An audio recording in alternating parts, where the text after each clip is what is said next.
had conversations with him, a lot of conversation, my bilateral conversation, and we signed with him, me, like a new president. In 2019, I signed with him the deal.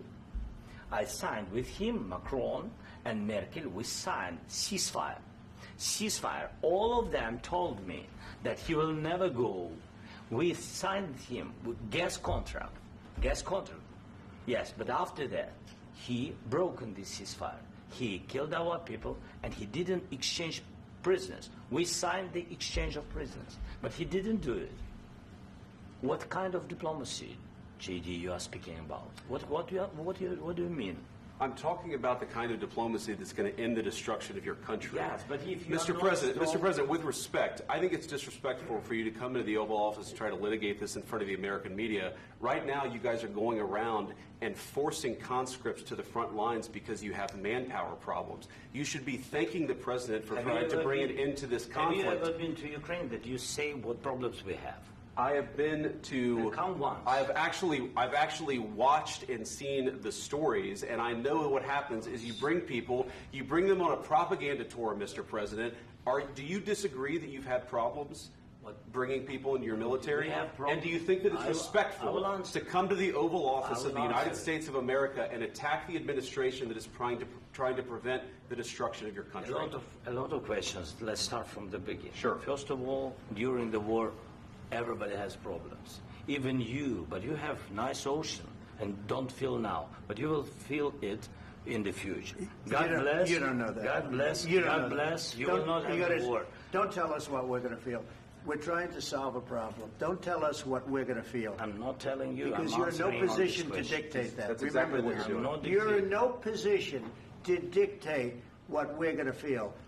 We're going to feel very good. You will feel influence. We're going to feel very good and very strong. You will feel influence. You're right now not in a very good position.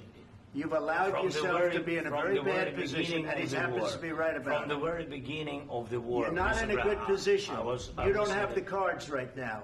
With us, you start having cards. Right now, you don't. You're playing cards.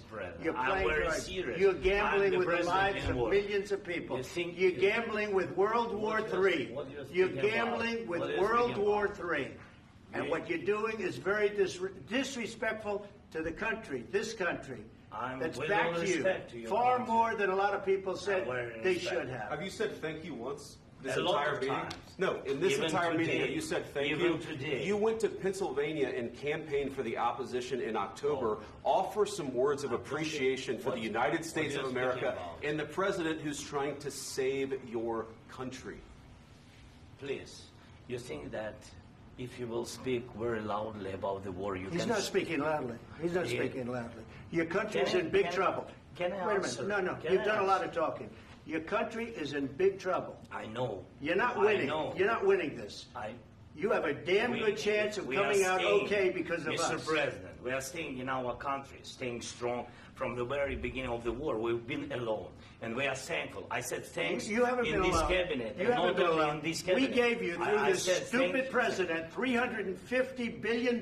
You voted we gave for you your military equipment, and you men are brave, but they had to use our military. If you didn't have our military equipment, if you didn't have our military equipment, this war would have been over in 2 weeks. In 3 days. I heard it from Putin. In 3 days. This is something maybe new. Less. In 2 weeks. Of course, yes. It's going to be a very hard thing to do business like this. Again, I tell you. Just say thank you. I said a lot of times to American people. Accept that there are disagreements, and let's go litigate those disagreements rather than trying to fight it out in the American media when you're wrong.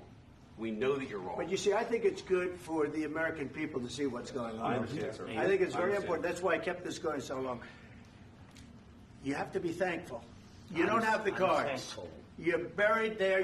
Your people are dying. You're running I low know. on soldiers. Listen, please, you're running Mr. low President. on soldiers. It would be a damn good thing. Mr. And then you tell us, I don't want a ceasefire. I don't want a ceasefire. I want to go, and I want this. Look.